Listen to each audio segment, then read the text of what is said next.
बिस्मिल्लाहिर्रहमानिर्रहीम। टॉपिक है major of central tendency. नाम से जो है वो आपको नज़र आ रहा है कि सेंट्रल टेंडेंसी के लिए कुछ चीज़ हमने मेजर करनी है कि पूरे डाटा को एक कोई ऐसी एक सिंगल वैल्यू दें तो उससे हमें जो है वो डाटा पूरे की करेक्टरिस्टिक मिल जाए। ऐसी वैल्यू को आप कहते हैं मेजर ऑफ सेंट्रल टेंडेंसी। इसमें जो है वो आज के लेक्चर में कुछ चीज़ें जो हम डिस्कस करेंगे, property, merits and demerits of average. Her average के अलग अलग होंगे। Property of variance, calculation of averages and variance, consistency criteria, Chebyshev theorem, empirical rule और चॉइस ऑफ एवरेज। एवरेज क्या होती है? एक सिंगल वैल्यू जो कि डाटा के पूरे सेट को रिप्रेजेंट कर सके, उसको हम एवरेज का नाम देते हैं। टाइप ऑफ एवरेज में 5 एवरेजेस जो है वो इधर हम डिस्कस करते हैं। Arithmetic mean, geometric mean, harmonic mean, median और मॉड। ये आप ऑलरेडी भी पढ़ चुके हैं, तो इस वजह से जो है वो थोड़ा सा क्विक गुजरेंगे हम इनसे। Importance of major of central tendency. क्या क्या वजूहात हैं जिनकी बेस पे आप जो है वो मेजर ऑफ सेंट्रल टेंडेंसी की तरफ आते हैं, इसकी कैलकुलेशन सीखते हैं।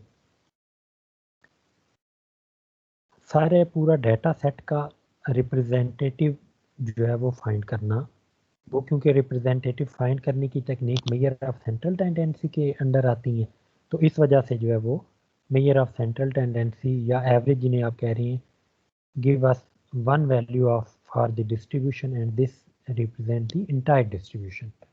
सिंगल वैल्यू पूरी डिस्ट्रीब्यूशन को रिप्रेजेंट कर सकती है, या पूरी डिस्ट्रीब्यूशन हम इस सिंगल वैल्यू से बना सकते हैं।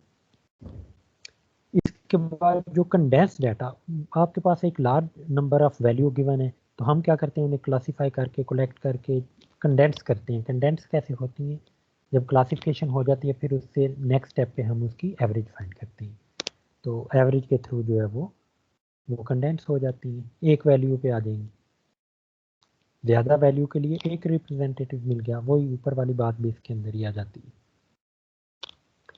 तीसरी चीज़, कंपैरिजन करना हो हमें, दो डिस्ट्रीब्यूशन या दो से ज़्यादा डिस्ट्रीब्यूशन का अगर कंपैरिजन करना चाहें, तो उसके लिए जो है वो हमें मेजर ऑफ सेंट्रल टेंडेंसी जो है वो यूज़फुल टूल के तौर पे इस्तेमाल की जा सकती है। Last one, helpful in further statistical analysis, जैसे कि measure of dispersion, measure of skewness, measure of correlation and index number. ये सारे के सारे जो है वो इनमें मेजर ऑफ सेंट्रल टेंडेंसी जो है वो इस्तेमाल होती है। और ये जो मेजर हैं आपकी, इनमें से कुछ हम कैलकुलेट भी करेंगे और कुछ जो है वो हमारे रिलेटेड नहीं है, तो उनको हम स्किप भी कर देंगे। जो लास्ट वन है ये वाली 5वें स्टेप में, सॉरी 4th वाले में, इनमें से कुछ हम मेजर करेंगे और कुछ नहीं करेंगे। अच्छा, ये लास्ट लेक्चर में जो एग्जांपल थी हमारे पास, हम उसी से ही आगे प्रोसीड करने जा रहे हैं। ग्रुप डाटा और अनग्रुप डाटा क्या होता है? अनऑर्गेनाइज वे में कोई भी raw set of data given हो तो उसको आप अनग्रुप डाटा कहते हैं। अगर उसे ही हम किसी अच्छी फॉर्म में, किसी ऑर्गेनाइज वे में लिख दें, टेबल बना के लिख दें या डिस्ट्रीब्यूशन की फॉर्म में लिख दें, तो वो आपका ग्रुप डाटा बन जाता है। ये वही लास्ट वाली एग्जांपल है। इसमें अनग्रुप डाटा हमें गिवन था, तो हमने फ्रीक्वेंसी डिस्ट्रीब्यूशन बना ली थी। फ्रीक्वेंसी डिस्ट्रीब्यूशन हमने क्लास बाउंड्री और फ्रीक्वेंसी बनाई थी। तो ये हमारा लेफ्ट साइड वाला अनग्रुप डाटा है और राइट साइड वाला ग्रुप डाटा है, जो कि फ्रीक्वेंसी डिस्ट्रीब्यूशन ही है एक्चुअली।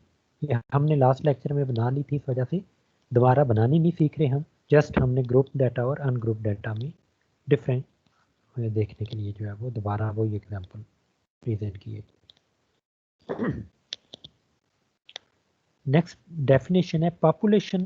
पहले भी हमने हल्का सा लास्ट लेक्चर में इसको देखा था। पॉपुलेशन क्या होती है? किसी भी चीज़ की कलेक्शन जो है वो एज अ होल जब हम कंसीडर करते हैं, तो उसको हम पॉपुलेशन का नाम देते हैं। और उसका कोई सब पार्ट या सब ग्रुप या सब सेट जो चूज करते हैं उसी पॉपुलेशन का, उसी लार्ज कलेक्शन का, तो जो सब पार्ट होता है उसका, उसको हम सैंपल का नाम देते हैं। न्यूमेरिकल मेजर या जो मेजर ऑफ सेंट्रल टेंडेंसी है, वो जब हम पॉपुलेशन के लिए पॉपुलेशन डाटा से कैलकुलेट करते हैं तो उनको पैरामीटर का नाम दिया जाता है। वो जो वैल्यू होती है उसको हम कहते हैं पॉपुलेशन पैरामीटर। और अगर सैंपल वाला डाटा जो कि सब पार्ट है उस ओरिजिनल डाटा का कोई छोटा हिस्सा है, जब उस छोटे हिस्से से हम वही मेजर करते हैं तो उसका नाम है स्टैटिस्टिक। एस नहीं है इधर, अगर एस लगा दिया जाए तो ये पूरी एक ब्रांच बन जाती है जो कि हमारे सब्जेक्ट भी है, प्रोबेबिलिटी एंड स्टैटिस्टिक। तो स्टैटिस्टिक्स अगर एस आ जाए तो पूरी ब्रांच है ये, स्टैटिस्टिक आ जाए तो इसका मतलब है कि ये सिर्फ आपकी मेजर ऑफ सेंट्रल टेंडेंसी की बात हो रही है। कौन सी मेजर ऑफ सेंट्रल टेंडेंसी? जो कि सैंपल वाले डाटा सेट से आप कैलकुलेट करते हैं, उनका नाम है स्टैटिस्टिक। सबसे पहली ये, क्योंकि आपने पहले भी ये कैलकुलेशन की हुई है इंटरमीडिएट में, तो हम इनसे थोड़ा सा क्विकली गुजरेंगे। अरिथमेटिक मीन क्या होता है? Sum of all value divided by total number of value. इसकी जो रिप्रेजेंटेशन होती है, जो सिंबल है इसको शो करने के लिए अरिथमेटिक मीन को, वो एक्स के ऊपर एक हॉरिजॉन्टल बार है, तो आपका अरिथमेटिक मीन कहलाएगा। अब इसको कैलकुलेट करने के जो फार्मूले हैं वो डिफरेंट है। अनग्रुप डाटा, जैसे कि हमने 2 स्लाइड पहले देखा, अनग्रुप डाटा के लिए कुछ और फार्मूला है, ग्रुप डाटा के लिए कुछ और फार्मूला है। अनग्रुप डाटा के लिए जो देखें, x bar is equal to sum of all value divided by n. X की जितनी भी वैल्यू है, x1 x2 x3 x4, जितनी भी 10 वैल्यू है तो 10 की 10 ऐड हो जाएंगी, divided by number of observation. अगर 10 वैल्यू है तो 10 n की वैल्यू आ जाएगी, तो हमारे पास x बार आ जाएगा।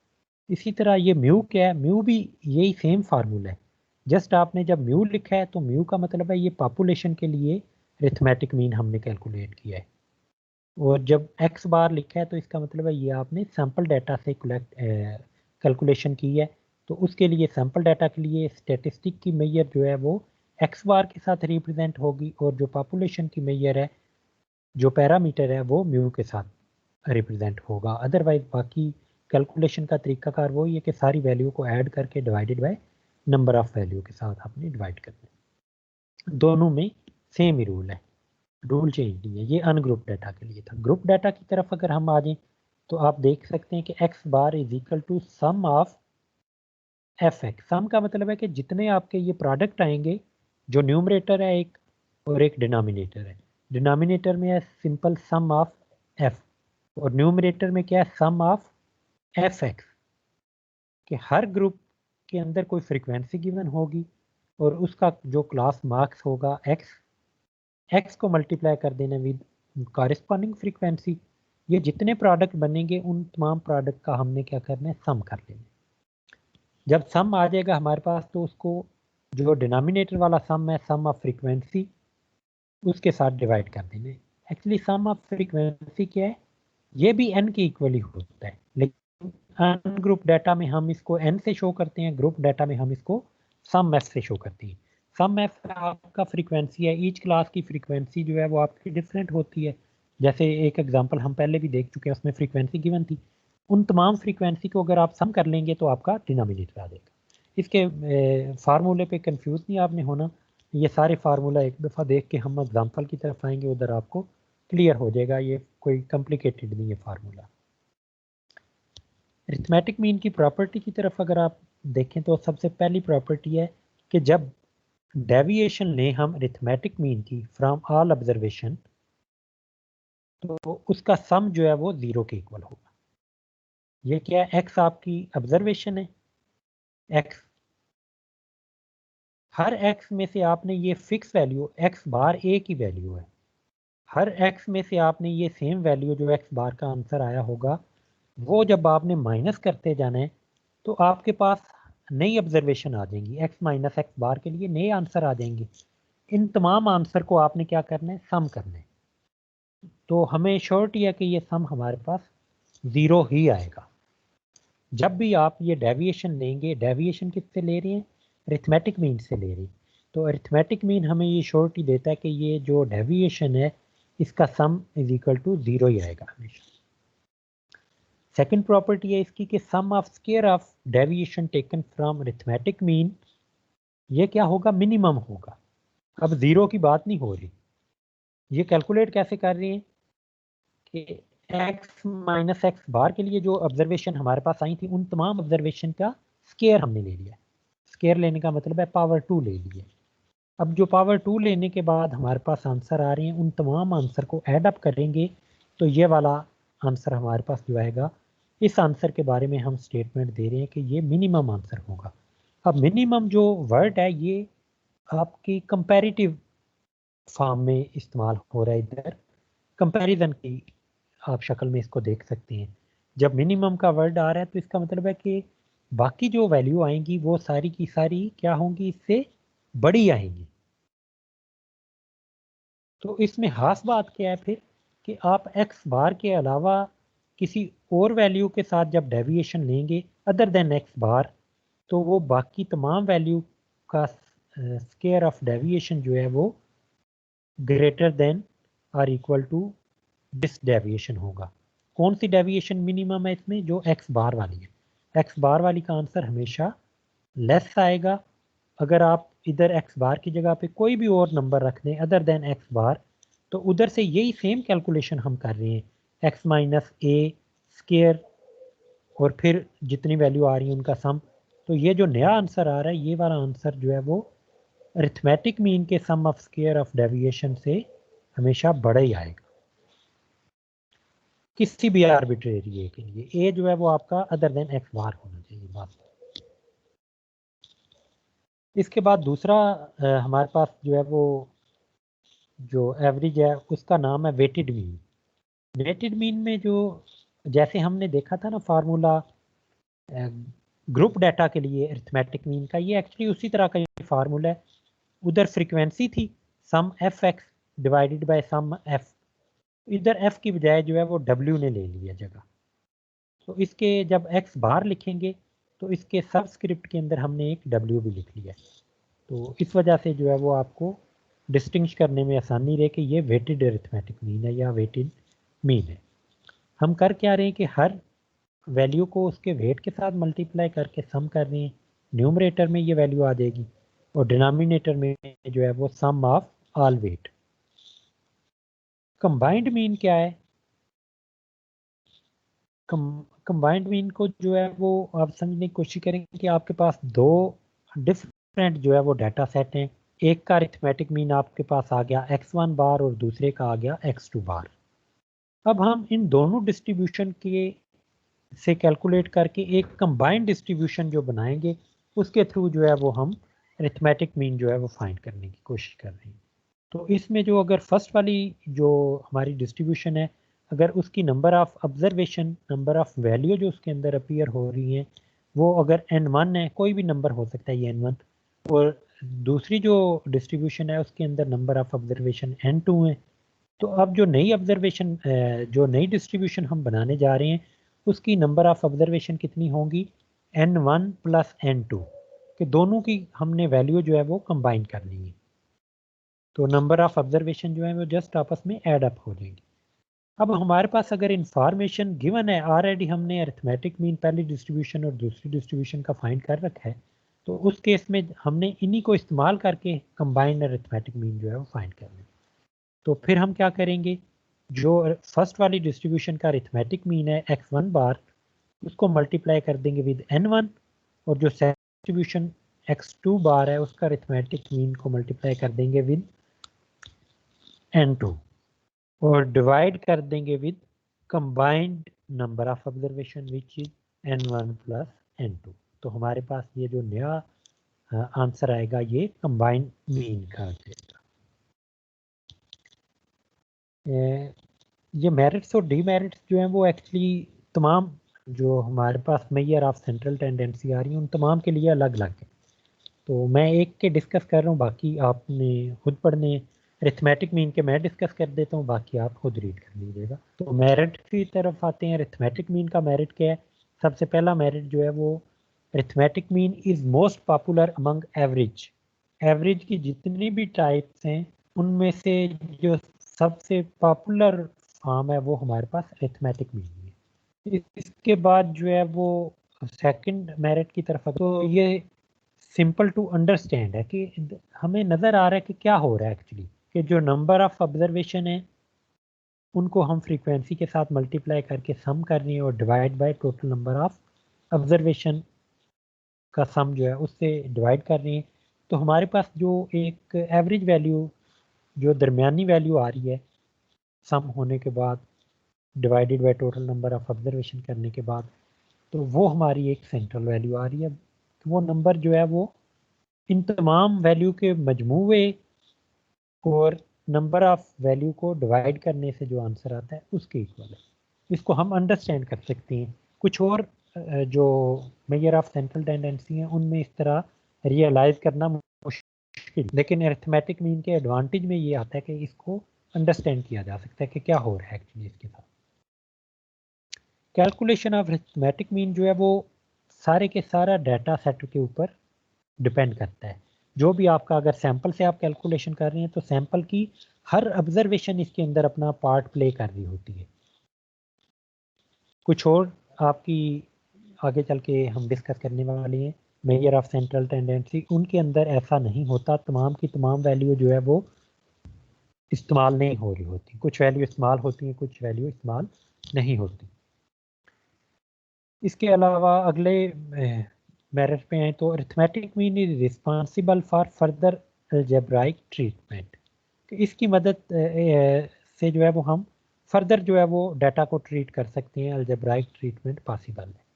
ये स्ट्रिक्टली डिफाइंड है और गुड मीन ऑफ कंपैरिजन हमें प्रोवाइड करता है। ये कंपैरिजन डायरेक्टली तो इससे इतना कोई हम इस्तेमाल नहीं करते, लेकिन इनडायरेक्टली जो है ये कंपैरिजन के अंदर इस्तेमाल होता है। कंपैरिजन का मतलब है कि कोई दो डिस्ट्रीब्यूशन है तो आपने उसमें कंसिस्टेंसी देखनी है या देखना है कि कौन अच्छा परफॉर्म कर रहा है, या डिफरेंट आपकी जो है वो आप चीज़ें ऑब्जर्व करके डिसीजन लेना चाह रहे हैं, तो उस केस में जो है वो ये कंपैरिजन आपको प्रोवाइड करता है डायरेक्टली सम टाइम और सम टाइम इनडायरेक्टली। अब डीमेरिट्स की तरफ अगर आए अरिथमेटिक मीन के, तो arithmetic mean is affected by extreme value.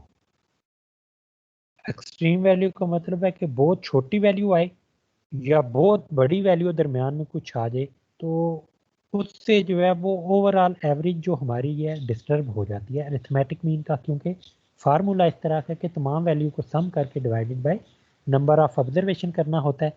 तो इस वजह से जो है वो हमारे पास जो है वो हाईएस्ट वैल्यू और लोएस्ट वैल्यू उसके अंदर अपना पार्ट प्ले करके उस सम को जो है वो बहुत ज़्यादा इंक्रीज कर देते हैं या बहुत लो वैल्यू देते हैं। अगर लोएस्ट वैल्यू है तो लो देते हैं, अगर हाईएस्ट वैल्यू कोई आ रही है, एक दो वैल्यू भी हाईएस्ट आ जाए या लोएस्ट आ जाए, तो उसकी वजह से वो सारे का सारा सम जो है वो डिस्टर्ब हो जाता है।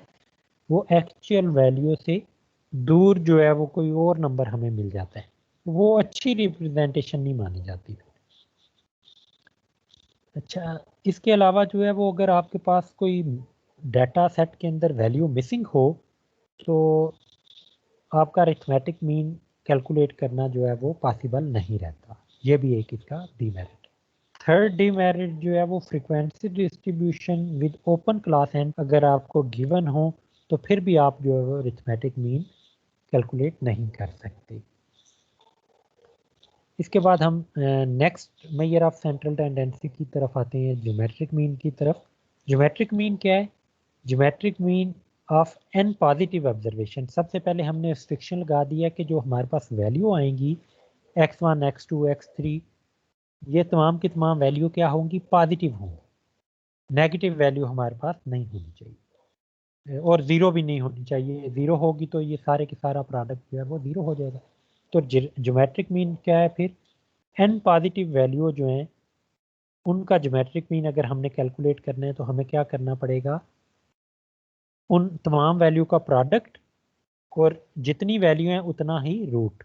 मसलन अगर 10 वैल्यू है तो 10 की 10 वैल्यू का प्रोडक्ट लेंगे और जो आंसर आएगा उसका 10वां रूट ले लेंगे। 1/10 वैल्यू उसकी ले लेंगे, उसको हम कहते हैं 10th रूट। स्क्वायर रूट क्या होता है? 1/2।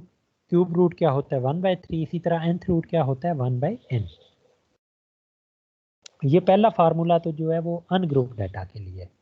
ग्रुप डाटा में अच्छा, ये अनग्रुप डाटा में अगर हमारे पास कोई x1 x2 x3 की वैल्यू बहुत बड़ी आ जाए अगर, तो उस वक्त जो है वो ये वाला फार्मूला हमारा जो पहला हमने डिस्क्राइब किया है, ये फार्मूला यूज़फुल नहीं रहता। क्यों यूज़फुल नहीं रहता? क्योंकि जब हमने प्रोडक्ट लेना होता है और लार्ज वैल्यू आ रही हो तो उनका प्रोडक्ट जो है वो बहुत बड़ा आ जाएगा, हमारा कैलकुलेटर जो है वो एक हद के बाद जवाब दे जाता है।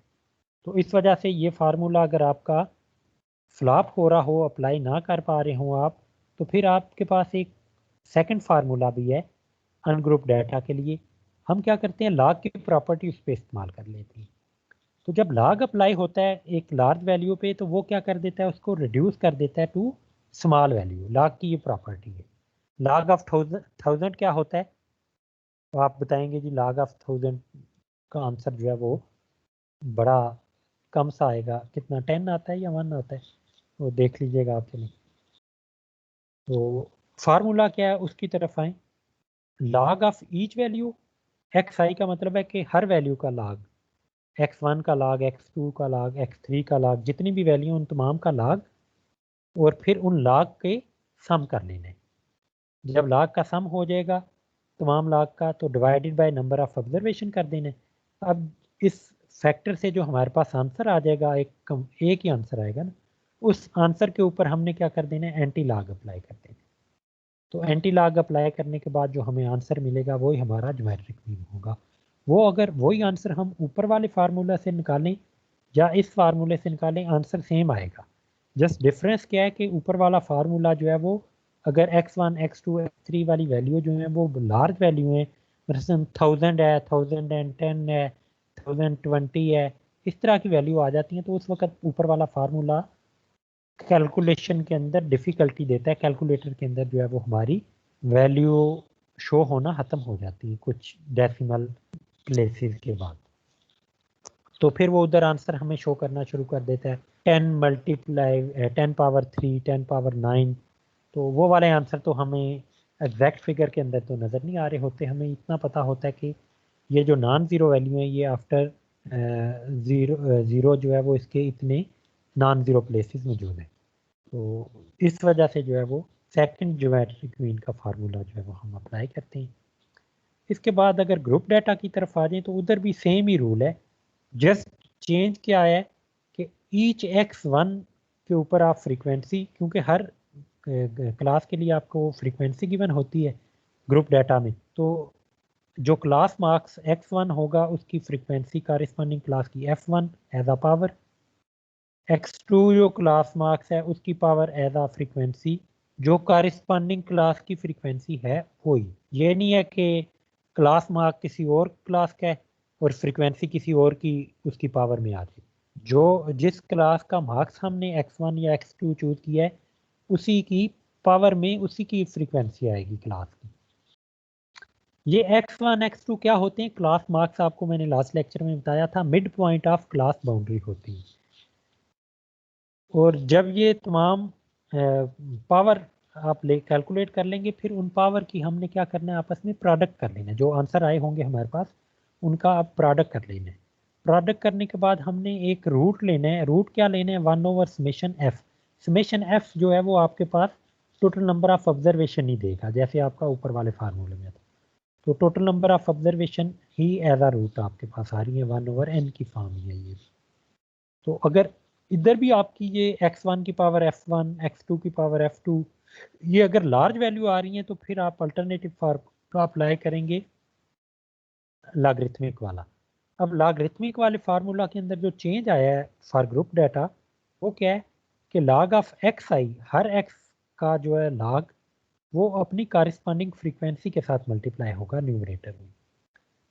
तो log ऑफ x1 जो है वो मल्टीप्लाई होगा f1 के साथ, log ऑफ x2 जो है वो मल्टीप्लाई होगा f2 के साथ। इसी तरह सम करके डिवाइडेड बाय समेशन f, और जो आंसर आएगा इधर से डिवाइड करने के बाद उसका एंटी लॉग ले लेंगे। कंबाइंड ज्योमेट्रिक मीन अगर आपको फाइंड करना है तो उसके लिए नंबर ऑफ ऑब्जर्वेशन उसी तरह कंबाइन होकर नई डिस्ट्रीब्यूशन की n1 + n2 बन जाएंगी जैसे ज्योमेट्रिक मीन में बनी थी। लेकिन इसमें जो g1 पावर w1 और g2 पावर w2 का प्रोडक्ट आपस में आ रहा है, इसमें W1 कैलकुलेट करने का तरीकाकार हमें बता दिया गया और W2 कैलकुलेट करने का तरीकाकार बता दिया गया है। ये वेट के तौर पे ही आप समझ लें इनको W1 और W2। W1 क्या है कि N1 divided by N1 plus N2 और W2 क्या है N2 divided by N1 plus N2 where N1 is the number of observation in first distribution और N2 नंबर ऑफ ऑब्जर्वेशन या नंबर ऑफ कंपोनेंट या जो भी आप इनको नाम दें N1 और N2। इसके भी मेरिट डीमेरिट जैसे अरिथमेटिक मीन के थे उसी तरह के हैं, आपने इनको खुद रीड करने। हार्मोनिक मीन जो है वो क्या है, रेसिप्रोकल वैल्यू का अरिथमेटिक मीन है। 2 दफ़ा रेसिप्रोकल आता है। अगर आप रेसिप्रोकल वैल्यू का अरिथमेटिक मीन फाइंड करें और फिर उसका जो आंसर आए उसका भी रेसिप्रोकल ले लें। पहली बात क्या है कि जो वैल्यू है उनका रेसिप्रोकल लेना है, जो रेसिप्रोकल वैल्यू है उनका अरिथमेटिक मीन फाइंड करना है। जो अरिथमेटिक मीन का आंसर आ जाए उसको हमने क्या कर लेना है, दोबारा रेसिप्रोकल कर लेना है। तो रेसिप्रोकल 2 दफ़ा इस्तेमाल हो रहा है, एक तो ऑब्जर्वेशन का रेसिप्रोकल है और फिर जो रेसिप्रोकल वैल्यू का अरिथमेटिक मीन आएगा उसका दोबारा हमने रेसिप्रोकल लेना है। तो ये आपका इस तरह का कुछ फॉर्म बनेगी। अगर आप ग्रुप डाटा के लिए कर रही हैं तो summation F divided by summation F divided by X. F divided by X जब ये आपके पास नई ऑब्जर्वेशन आ जाएंगी, each F divided by each X I, तो आपके पास जो नया सम आएगा उसके साथ आपने डिवाइड कर देना। इन फार्मूलों के बारे में कंफ्यूज मत हो, आगे जब एग्जांपल कैलकुलेट करेंगे तो आपको क्लियर होता जाएगा। इसके भी मेरिट डीमेरिट आपने खुद रीड करनी है। रिलेशन जो अरिथमेटिक मीन, ज्योमेट्रिक मीन और हार्मोनिक मीन में पाया जाता है कि आपके पास इनक्वालिटी की फॉर्म में ये रिलेशन है कि हार्मोनिक मीन जो है वो less than or equal to होगा ज्योमेट्रिक मीन और ज्योमेट्रिक मीन हमेशा less than or equal to होगा अरिथमेटिक मीन। इक्वालिटी कब होल्ड करती है, जब आपकी तमाम वैल्यू जो है वो इक्वल आ जाए। अदरवाइज एक ही डिस्ट्रीब्यूशन के लिए जब ये तीनों चीज़ें कैलकुलेट करेंगे तो हमें श्योरिटी है कि अरिथमेटिक मीन जो है वो हमारा सबसे बड़ा आएगा, ज्योमेट्रिक मीन जो है वो सेंटर में आएगा और हार्मोनिक मीन का जो आंसर आएगा वो सबसे छोटा होगा। अगली जो हमारे पास मेजर ऑफ सेंट्रल टेंडेंसी है उसका नाम है मीडियन। मीडियन अगर देखा जाए तो ये एक मिड के अंदर आने वाली चीज़ का नाम जो है वो आप देख सकते हैं कि जैसे मिड में आए कोई चीज़ तो उसको मीडियन कहते हैं, उसी तरह ये मीडियन है कि एक सेंट्रल वैल्यू हमने चूज़ करनी है। लेकिन अनग्रुप डाटा से कैसे चूज़ करनी है और ग्रुप डाटा से कैसे चूज़ करनी है, दोनों के तरीक़ाकार अलग अलग है। पहले अनग्रुप डाटा की तरफ आते हैं। एक ऐसी वैल्यू जो कि डाटा को 2 इक्वल पार्ट के अंदर डिस्ट्रीब्यूट कर दे उसका नाम होता है मीडियन।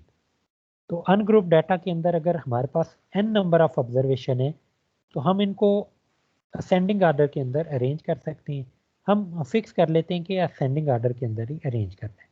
अगर आप डिसेंडिंग में भी अरेंज करें तो कोई इश्यू नहीं है, लेकिन हम फिक्स कर रहे हैं अभी कि हमने असेंडिंग आर्डर के अंदर उनको अरेंज कर लेने हैं।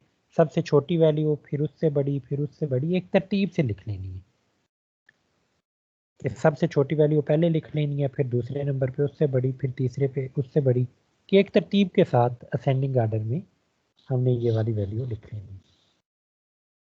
अब इनमें से वो एक वैल्यू चूज करनी है जिसका नाम हमने मीडियन रखा हुआ है।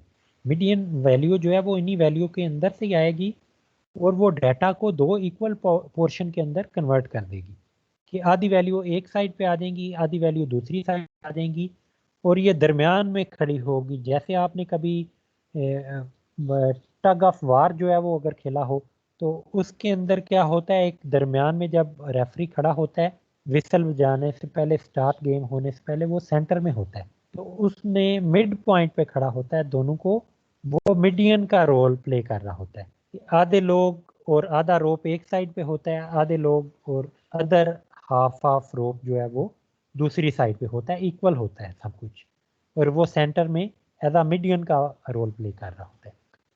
अब ये मीडियन का रोल जो है वो इधर हमने कैसे चूज करना है, ये मैटर करता है कि अगर आपके पास नंबर ऑफ ऑब्जर्वेशन इवन है या ऑड है। मसलन आपके पास 10 ऑब्जर्वेशन है इवन नंबर ऑफ ऑब्जर्वेशन है 10, तो उस वक्त आप ये वैल्यू कैसे चूज करेंगे। और अगर नंबर ऑफ ऑब्जर्वेशन ऑड है, 9 वैल्यू है, तो उस केस में जो है वो आप कैसे ये वाली वैल्यू जो है चूज करेंगे फ्रॉम डाटा। तो इवन के लिए जो है वो सॉरी फॉर ऑड एन हमारे पास जो n+1 divided by 2th observation होगी वही मीडियन होगा। बड़ा सिंपल है कि ऑड के लिए एक सिंगल वैल्यू हमें मिलेगी, n+1 divided by 2th observation पे जो नंबर पे आएगी वही हमारी मीडियन कहलाएगी। इन वैल्यू को ऑलरेडी हम अरेंज कर चुके हैं।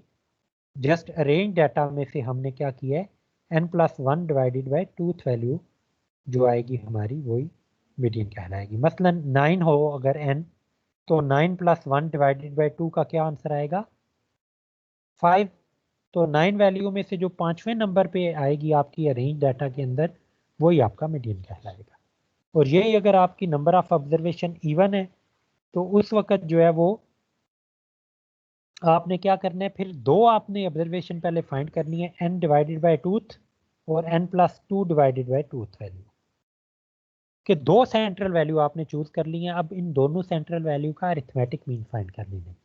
जब दो वैल्यू आपने चूज कर ली, अब उनको दोनों को सम करके डिवाइडेड बाई 2 करेंगे तो वो आपका अरिथमेटिक मीन आ जाएगा। कैलकुलेशन पे अभी नहीं जाते, एक ही दफ़ा एग्जांपल सबकी कलेक्टिवली देखते हैं। इसके ग्रुप डाटा का फार्मूला क्या है, median is equal to L plus H divided by F multiply with n/2 minus C. अब ये सारी टर्म इनका क्या क्या मतलब है, L का क्या मतलब है, H का क्या मतलब है, F कौन सा यूज हो रहा है इधर, n/2 क्या है, C क्या है, ये सारी चीज़ें जो हैं वो इधर डिस्क्राइब कर दी गई हैं। मैं एक दफ़ा आपको डिटेल बता देता हूँ। जब हम मीडियन बनाएंगे चूज करेंगे तो कोई मीडियन क्लास चूज सबसे पहले होगी। जो डाटा गिवन होगा, जैसे हमने फ्रीक्वेंसी डिस्ट्रीब्यूशन बनाई थी, अगर आपको क्लास मार्क्स गिवन है तो आप उसको फ्रीक्वेंसी डिस्ट्रीब्यूशन जब बनाएंगे उसकी, या आपको गिवन है डिस्ट्रीब्यूशन, तो आपने क्लासेस बना लेनी है, क्लास बाउंड्री बना लेनी है, या अगर आपको क्लास लिमिट भी गिवन है तो उसको भी आप क्लास बाउंड्री में कन्वर्ट करने का तरीकाकार मैंने बता दिया था कि कैसे आपने क्लास बाउंड्री के अंदर कन्वर्ट कर लेने उनको। तो कोई किसी भी तरह का आपका डाटा हो, आपको क्लास मार्क्स के साथ फ्रीक्वेंसी गिवन हो, क्लास लिमिट के साथ फ्रीक्वेंसी गिवन हो, या क्लास बाउंड्री के साथ फ्रीक्वेंसी गिवन हो, तो तीनों केस में आपने क्या करना है, अगर आपके पास क्लास बाउंड्री नहीं है तो आपने क्लास बाउंड्री बना लेंगे। जब आप क्लास बाउंड्री बना लेंगे उसके बाद हमने सबसे पहला जो काम करना है वो क्या है कि कोई एक क्लास चूज होगी हमारे पास जो कि मीडियन क्लास कहलाएगी। तमाम क्लासेस में से कोई एक क्लास जो है वो चूज होगी जिसको हम मीडियन क्लास का नाम देंगे। तो जो मीडियन क्लास चूज होगी उसको जो है वो उसमें से जो सबसे लोअर क्लास बाउंड्री हमारी होगी, मीडियन ग्रुप की क्लास बाउंड्री, उसको हम एल का नाम देंगे। सी को जो है वो cumulative frequency of preceding group of median group. Preceding group का मतलब है जो एक ऊपर वाला ग्रुप है ना मीडियन ग्रुप से, उसकी जो है वो फ्रीक्वेंसी, उसकी कैमुलेटिव फ्रीक्वेंसी। इसका मतलब है सिंपल फ्रीक्वेंसी और कैमुलेटिव फ्रीक्वेंसी के अंदर डिफरेंस है। कैमुलेटिव फ्रीक्वेंसी कैसे बनाई जाती है ये मैं आपको एग्जांपल के अंदर ही बनाता हूँ।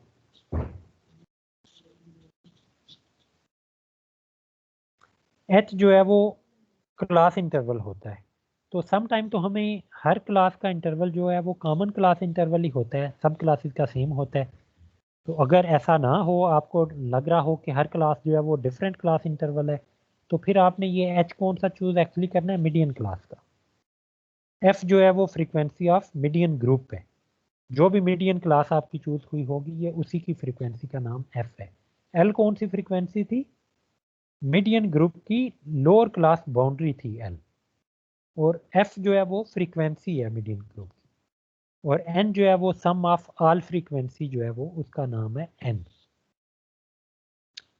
अब इसके बाद जो है वो जो मेन चीज़ थी वो मैंने आपको नहीं बताई कि मीडियन ग्रुप चूज कैसे करना है। ये तो बता दिया कि मीडियन ग्रुप सबसे पहले चूज करना है, लेकिन वो ग्रुप चूज कैसे करना है आपको फ्रीक्वेंसी जो गिवन होगी सबसे पहले आप उससे कैमुलेटिव फ्रीक्वेंसी बनाएंगे और फिर कैमुलेटिव फ्रीक्वेंसी में आपने ऑब्जर्वेशन देखनी है जो सबसे पहले कैमुलेटिव फ्रीक्वेंसी के अंदर आए, जो सबसे पहली कैमुलेटिव फ्रीक्वेंसी कंटेन करे n/2 को, n/2 को कंटेन करे, जो सबसे पहली कैमुलेटिव फ्रीक्वेंसी ऊपर से नीचे आती दफ़ा, उसको हम डिक्लेयर करेंगे एज अ मीडियन क्लास या मीडियन ग्रुप के तौर पर। मेरिट डिमेरिट इसके आप खुद रीड कीजिएगा। अगली जो हमारी मेजर ऑफ सेंट्रल टेंडेंसी है वो है मॉड। मॉड को अगर आप सिंपल वर्ड में डिफाइन करें तो ये most frequent value of data होती है, कि जितनी ज़्यादा कोई वैल्यू रिपीट हो रही है वही उसकी मॉड कहलाती है। अगर ग्रुप डाटा के लिए हम इसको देखें तो इसके एक स्पेसिफिक फार्मूला है, फार्मूला तो इसके और भी हैं लेकिन ये एक खास किस्म का फार्मूला जिसको हम डिस्कस कर रहे हैं ये इधर आपको गिवन है। इसमें क्या है, L plus F M minus F1 multiply with H divided by L जो है वो अलग से ऐड हो रहा है, उसका डिवीजन के साथ अभी कोई लिंक नहीं है। डिवीजन किसके साथ हो रही है, FM माइनस F1 के साथ। डिवीजन हो किस चीज़ की रही है, FM minus F1 plus FM minus F2, या आप सिंपली ये कह सकते हैं कि 2 time FM minus F1 minus F2 है ये डिनोमिनेटर में। और ये जो H की मल्टीप्लिकेशन है ये सिर्फ सेकंड वाले फैक्टर के साथ है, L के साथ इसका कुछ लेना देना नहीं है दरमियान में, क्योंकि एडिशन साइन आ गया।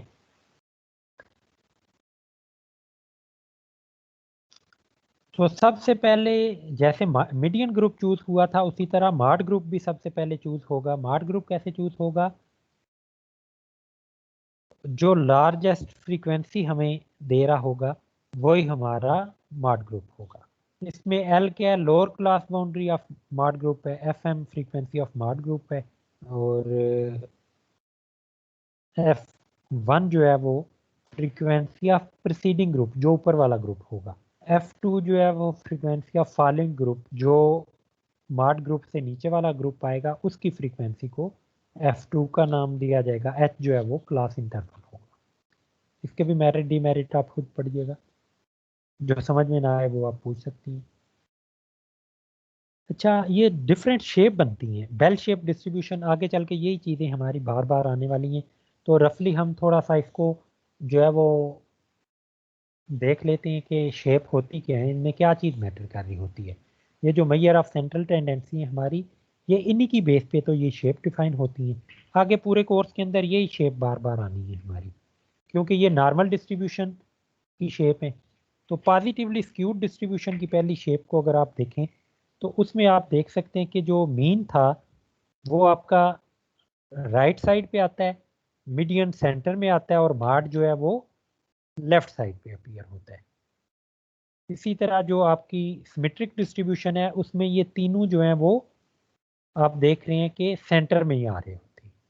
मीन मीडियन मॉड जो है वो तीनों इधर इसके सेंटर में लाई कर रहे होते हैं। और तीसरी टाइप की जो डिस्ट्रीब्यूशन है negatively skewed distribution.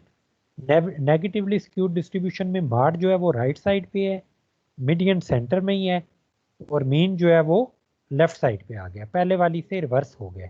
Actually right skewed और पॉजिटिवली स्क्यूड और नेगेटिवली स्क्यूड एक्चुअली है क्या। पॉजिटिवली स्क्यूड में आप देख रहे हैं एक्स एक्सिस की दो डायरेक्शन होती हैं, पॉजिटिव डायरेक्शन और नेगेटिव डायरेक्शन। जब पॉजिटिव डिस्ट्रीब्यूशन है, पॉजिटिवली स्क्यूड डिस्ट्रीब्यूशन है, तो इसका मतलब है इसका झुकाव जो है ये पॉजिटिव डायरेक्शन की तरफ है, इस वजह से इसको पॉजिटिवली स्क्यूड डिस्ट्रीब्यूशन का नाम दिया जाता है। स्क्यूडनेस का मतलब है कि झुकाव, आप कह सकते हैं कि स्लोप जिस साइड पे ज़्यादा है, तो इधर जो है वो स्क्यूनेस आपकी राइट साइड पे है, इस वजह से आप इसको पॉजिटिवली स्क्यूड कहते हैं। और जो थर्ड वाली फिगर है इसमें आप देख सकते हैं आपका झुकाव जो है वो, जो स्क्यूनेस है वो नेगेटिव एक्स एक्सिस की डायरेक्शन में है, तो इस वजह से जो है वो इसको नेगेटिवली स्क्यूड कहते हैं। और जो दरमियान वाली आपकी फिगर है ये सिमेट्रिक है बोथ साइड पे। आप अगर सेंटर पे खड़े हो जाएं, जैसा बिहेवियर इसका लेफ्ट साइड पे है उसी तरह का बिहेवियर राइट साइड पे भी है।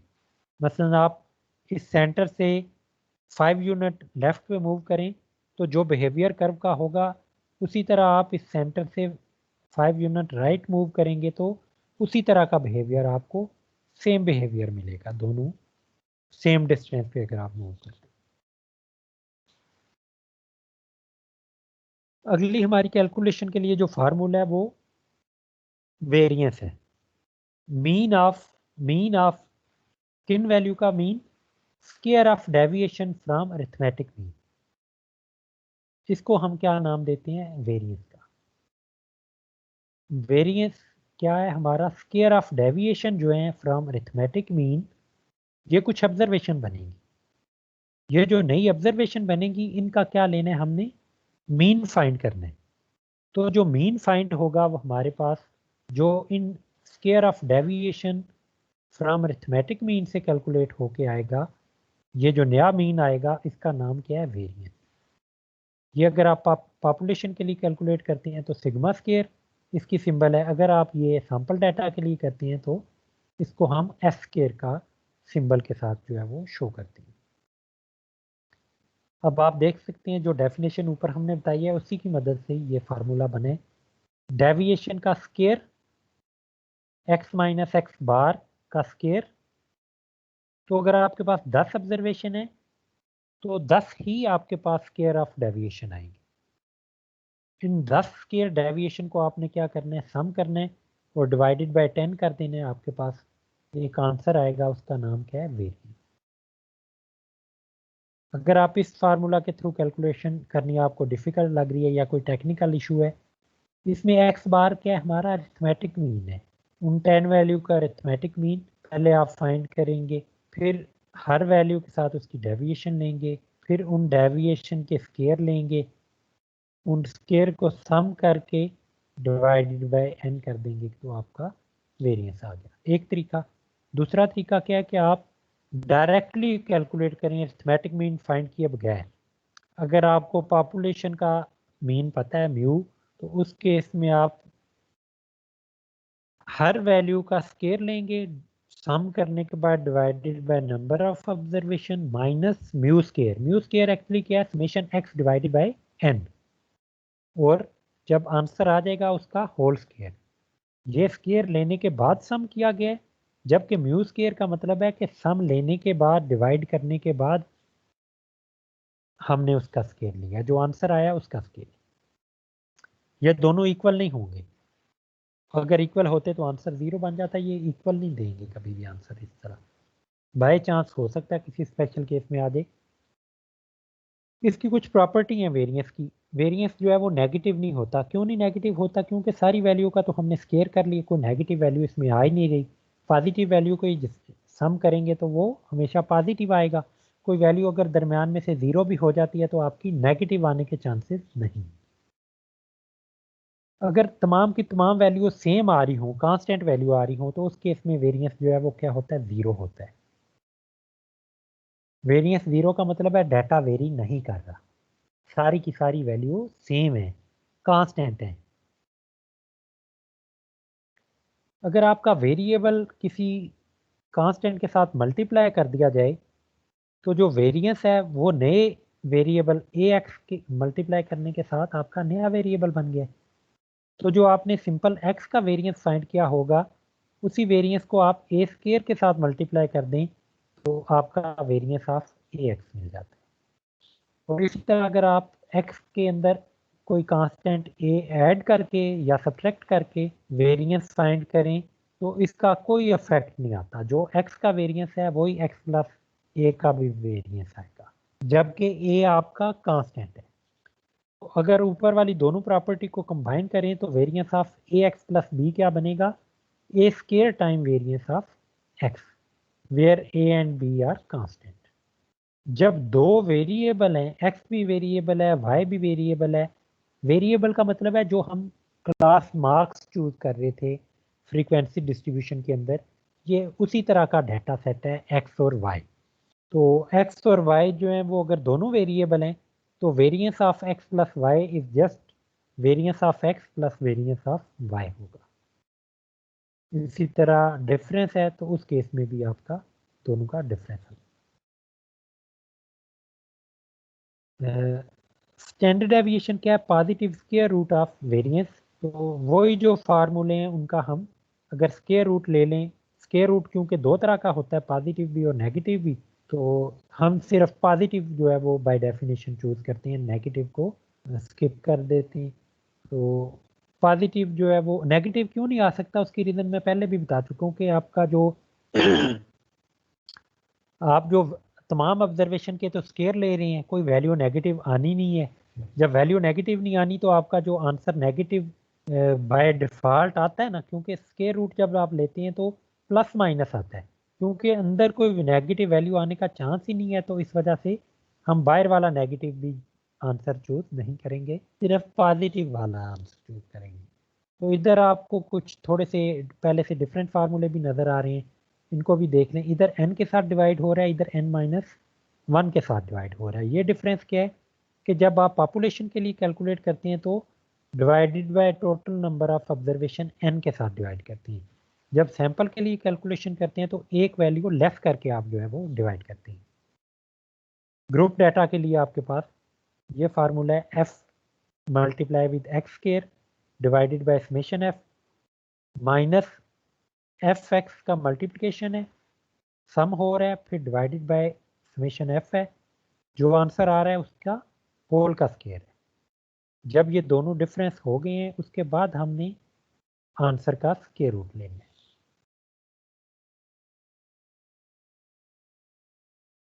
स्टैंडर्ड डेविएशन जो है वो smaller value of standard deviation आपको क्या बताती है कि आपके डाटा जो है वो कम वेरी कर है, या क्या इंडिकेट करती है कि ज़्यादातर ऑब्जर्वेशन जो है वो क्लोज टू अरिथमेटिक मीन है, आपका डाटा डिस्पर्स नहीं है, कंजस्टेड है। जबकि बड़ी वैल्यू स्टैंडर्ड डेविएशन की अगर आ रही हो तो उसका मतलब है कि आपका डाटा जो है वो स्कैटर्ड है, फैला हुआ है, दूर दूर है, वाइडली स्कैटर्ड इसको कहते हैं। अरिथमेटिक मीन से वैल्यू अगर ज़्यादा दूर आ रही हो तो उस वक्त आपकी जो आंसर आता है स्टैंडर्ड डेविएशन का एक बड़ा आंसर आता है। इसकी भी उसी तरह की प्रॉपर्टी है मिलती जुलती, कि स्टैंडर्ड डेविएशन नेगेटिव नहीं होता, कांस्टेंट का स्टैंडर्ड डेविएशन 0 होता है। अगर स्केलर कांस्टेंट अगर वेरिएबल के साथ मल्टीप्लाई हो रहा हो तो जस्ट कांस्टेंट मल्टीप्लाई होता है स्टैंडर्ड डेविएशन के साथ। वेरिएंस में क्या था? स्केयर टाइम ए, अब इधर सिंपल ए ही है, ए की पावर 1 है, ए का ऐड करने का कोई भी इफेक्ट नहीं आता, दो वेरिएबल ऐड होंगे तो ये भी प्रॉपर्टी उसी तरह रिटेन है। अब हम एग्जाम्पल की तरफ आते हैं। तो एग्जाम्पल जो है वो सबसे पहले अरिथमेटिक मीन की देखें आप, अनग्रुप डाटा और ग्रुप डाटा दोनों की एक एक एग्जाम्पल देखते हैं। अनग्रुप डाटा में आपको जो है वो 9 ऑब्जर्वेशन गिवन है। क्या क्या है ऑब्जर्वेशन? 45, 32, 37, 46, 39, 36, 41, 48 एंड 39।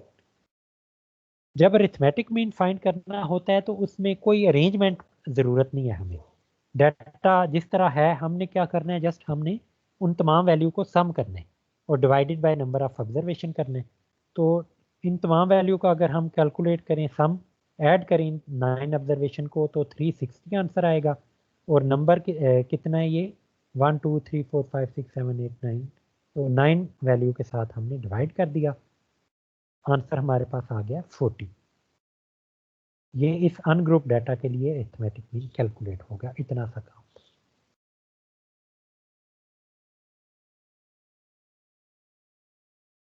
अगर हम ज्योमेट्रिक मीन जो हमें गिवन है अनग्रुप डाटा का,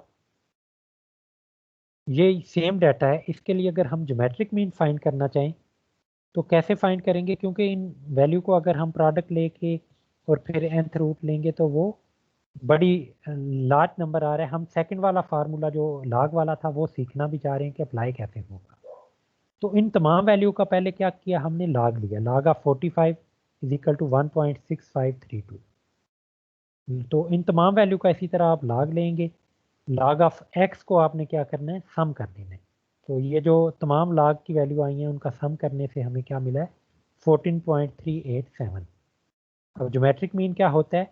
anti log of summation log x. तो ये 14.387 का एंटी लॉग अगर हम लेंगे, सॉरी, इस 14.387 को divided by summation n, divided by n भी करना होता है। तो डिवाइडेड बाय एन करने के बाद जो आंसर आएगा उसका एंटी लॉग लेंगे, तो हमारे पास जो है वो ज्योमेट्रिक मीन आ जाएगा। एंटी लॉग और लॉग का ऑप्शन आपके पास आपके कैलकुलेटर में होता है, इसकी आपने प्रैक्टिस करनी है। इसके अलावा आपको जो है वो एंड ऑफ टुडे लेक्चर आपको जो है वो एक असाइनमेंट गिवन है। असाइनमेंट आपने सॉल्व करनी है और सबमिट करनी है। इसके मार्क्स होंगे, जैसे आपकी वेट जो है वो मैटर करता है ग्रेडिंग के अंदर, उसी तरह ये वाला असाइनमेंट होगी एंड पे जो आपको पास आई। नेक्स्ट हम जो है वो 3 ऑब्जर्वेशन जो गिवन है, अनग्रुप डाटा है। अनग्रुप डाटा का हमें कैसे पहचान होती है? कोई फ्रीक्वेंसी नहीं है, कोई जो है वो क्लासिफिकेशन नहीं है उसके अंदर, कोई वेट नहीं गिवन हमें, जस्ट रॉ डाटा गिवन है, ओपन फॉर्म में कुछ ऑब्जर्वेशन गिवन है। तो उनकी जो है वो फॉर्म जो है वो हमारी कौन सी होगी? अनग्रुप डाटा होगी। अब अनग्रुप डाटा के लिए हमने हार्मोनिक मीन कैलकुलेट करना है। ऑलरेडी हम क्या कैलकुलेट कर चुके हैं? अरिथमेटिक मीन और मीडियन कैलकुलेट कर चुके हैं। अब तीसरी चीज़ हम कैलकुलेट करने जा रहे हैं हार्मोनिक मीन। हार्मोनिक मीन हमारा था reciprocal of arithmetic mean of reciprocal value. तो हर वैल्यू का रेसिप्रोकल लिया। पहली वैल्यू हमारी है 15, तो इसका रेसिप्रोकल का बन गया 1/15। सेकंड वैल्यू 20 है, तो इसका रेसिप्रोकल 1/20। थर्ड वैल्यू का रेसिप्रोकल 1/25। अब जो नई वैल्यू आई हैं उनके अरिथमेटिक मीन फाइंड करने हैं। रेसिप्रोकल वैल्यू का अरिथमेटिक मीन फाइंड करेंगे तो कैसे करेंगे? इन तीनों वैल्यू को ऐड करके डिवाइडेड बाय 3 कर देंगे, divided by number of observation. तो हमारे पास arithmetic mean of reciprocal value आ जाएगा। तो जो भी आंसर आया उसका फिर हमने दोबारा से रेसिप्रोकल लेना है। तो हमने डायरेक्टली इधर इसको रेसिप्रोकल करके लिख लिया 3 डिवाइडेड बाय रेसिप्रोकल का सम। तो हमारे पास आंसर आ जाएगा 19.5। इसके बाद हम मीडियन इन 3 ऑब्जर्वेशन का अगर फाइंड करें तो मिड वाली वैल्यू हमारे पास क्या है? सेंट्रल वैल्यू क्या होगी? रेंज डाटा हमारे पास सबसे छोटी वैल्यू, फिर उससे बड़ी वैल्यू, फिर उससे बड़ी वैल्यू। तो असेंडिंग ऑर्डर के अंदर जो है वो हमारा डाटा गिवन है, क्योंकि ऑड नंबर ऑफ ऑब्जर्वेशन है। तो n+1 divided by 2th value क्या बनती है? 3+1 divided by 2 second value. Second value कौन सी है? 20। तो 20 हमारा इधर मीडियन बन गया। इसी तरह सेकेंड पार्ट में देखें। अब सेकेंड पार्ट में नंबर ऑफ ऑब्जर्वेशन कितनी है? 2, 3, 5 और 5, 10 ऑब्जर्वेशन है। इसका मतलब है इवन नंबर ऑफ ऑब्जर्वेशन है। इवन नंबर ऑफ ऑब्जर्वेशन में हम 2 सेंट्रल वैल्यू चूज करते हैं और फिर उनका सम जो है वो फाइंड करते हैं। वैसे इधर तो नंबर ऑफ ऑब्जर्वेशन कम है, 3 है और 10 है। तो आप इनके दोनों अरेंज करने के बाद जो है वो एक सेंट्रल वैल्यू और 2 सेंट्रल वैल्यू डायरेक्टली भी पिक कर सकती हैं। आपको n+1 डिवाइडेड बाई 2 या n/2 और n+2 डिवाइडेड बाई 2 वाली वैल्यू फाइंड करने की ज़रूरत नहीं है। आप डायरेक्ट भी ये चीज़ देख सकते हैं कि 10 वैल्यू में 2 सेंट्रल वैल्यू कौन सी नंबर पे आएंगी? जो 5वें नंबर पे और छठे नंबर पे आएंगी, ये 2 सेंट्रल वैल्यू होंगी। तो 5वें नंबर पे एक 3 आ रहा है, छठे नंबर पे 4 आ रहा है। सबसे पहले हमने डाटा को अरेंज किया हुआ है असेंडिंग आर्डर के अंदर। तो 5वें और छठे नंबर पे क्योंकि इवन नंबर ऑफ ऑब्जर्वेशन थी, तो इन दोनों को ऐड करने के बाद हमने डिवाइडेड बाय 2 किया, तो हमें मीडियन का आंसर मिल गया है।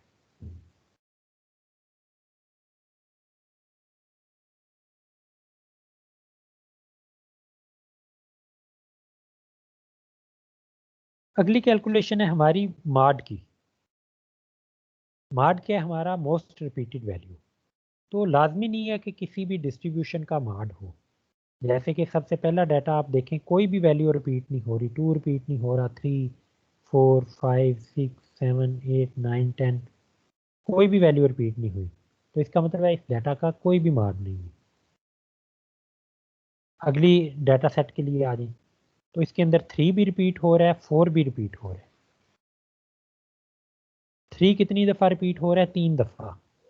4 कितनी दफ़ा रिपीट हो रहा है? 5 दफ़ा। तो इसमें माड कौन सा होगा जो सबसे ज़्यादा दफ़ा आ रहा है? सबसे ज़्यादा दफ़ा कौन सी वैल्यू आ रही है? 4 आ रही है। 5 दफ़ा जो रिपीट हो रही है वो वाली वैल्यू आपकी माड कहलाएगी, विच इज़ 4। नेक्स्ट डाटा को आप देखें तो इसके अंदर 3 भी रिपीट हो रहा है, 4 भी रिपीट हो रहा है। 3 कितनी दफ़ा रिपीट हो रहा है? 3 दफ़ा। 4 कितनी दफ़ा रिपीट हो रहा है? 3 दफ़ा। तो इसका मतलब है जो तीसरी एग्जांपल है इसमें 2 माड है, क्योंकि equal number of time repeat हो रहे हैं तो ये 2 माड वाली डिस्ट्रीब्यूशन है, बाई मॉडल डिस्ट्रीब्यूशन भी इसको कहते हैं। जो लास्ट वाली एग्जांपल है इसके अंदर आप देखें 3 2 दफ़ा रिपीट हो रहा है, 4 2 दफ़ा रिपीट हो रहा है, 5 2 दफ़ा रिपीट हो रहा है। क्यों? ये तीनों जो है वो सॉरी 2 भी जो है वो 2 दफ़ा रिपीट हो रहा है, 6 जो है वो कोई नहीं रिपीट हो रहा। बाकी 4 observation equal number of time जो है वो रिपीट हो रही हैं, तो इस वजह से ये चारों की चारों जो है वो इस डाटा सेट का मॉड है। अब हम आते हैं कैलकुलेशन की तरफ, ग्रुप डाटा की कैलकुलेशन की तरफ। हमने क्या क्या कैलकुलेट करना है? Arithmetic mean, geometric mean, harmonic mean, median और मॉड।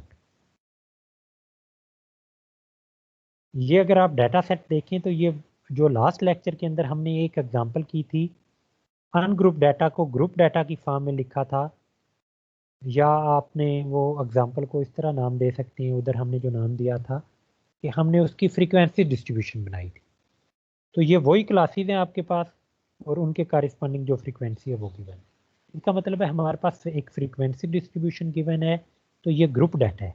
ग्रुप डाटा के लिए अब यही सारी मेजर ऑफ सेंट्रल टेंडेंसी जो है वो हमने फाइंड करनी है। तो वन बाय वन जो है वो हम फाइंड करते हैं। ये क्लास लिमिट गिवन है, क्लास बाउंड्री नहीं गिवन। तो सबसे पहले अरिथमेटिक मीन के अंदर हमें क्या चाहिए होता है?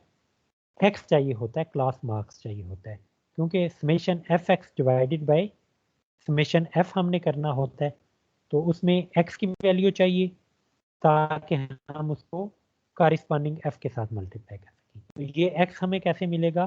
क्लास लिमिट या क्लास बाउंड्री अगर आपके पास है तो दोनों में आप दोनों को ऐड करके लोअर क्लास लिमिट और अपर क्लास लिमिट दोनों को आप ऐड करेंगे, डिवाइडेड बाय 2 करेंगे, तो आपके पास जो आंसर आएगा वो जो मिड पॉइंट आएगा इसका उसको आप क्या कहते हैं? Class mark. क्लास मार्क या एक्स। तो हर क्लास के लिए, क्लास लिमिट के लिए आप ये वाला एक्स फाइंड करेंगे by adding and divided by 2। तो आपको जो एक्स मिलेंगे, हर एक्स को उसके कारस्पॉन्डिंग फ्रीक्वेंसी के साथ मल्टीप्लाई करने।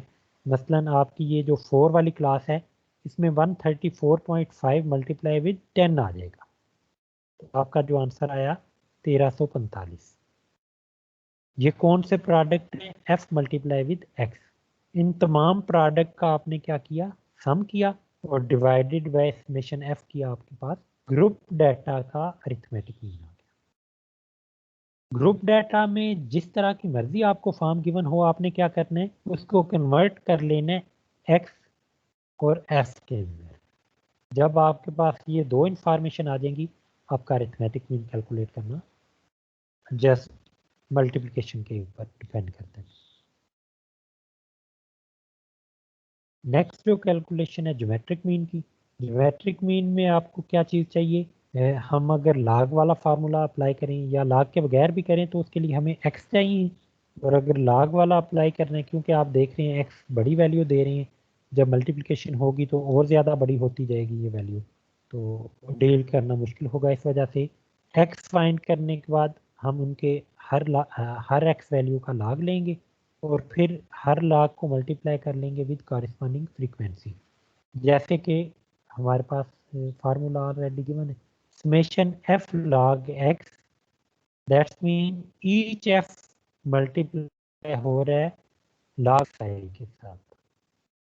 तो जो लॉग जिस एक्स का है उसी की कॉरेस्पॉन्डिंग फ्रीक्वेंसी मल्टीप्लाई होगी। हर क्लास की अपनी फ्रीक्वेंसी है, उसके साथ उसको मल्टीप्लाई करते लॉग लेने के बाद। तो जो एफ लॉग एक्स है, उसका अगर हम सम करते हैं डिवाइडेड बाय समेशन एफ करते हैं, तो जो आंसर आएगा समेशन एफ से डिवाइड करने के बाद उसका एंटी लॉग लिया तो हमारे पास आंसर आ गया ज्योमेट्रिक मीन का। एंटी लॉग का आपने इस्तेमाल करना है बाय कैलकुलेटर।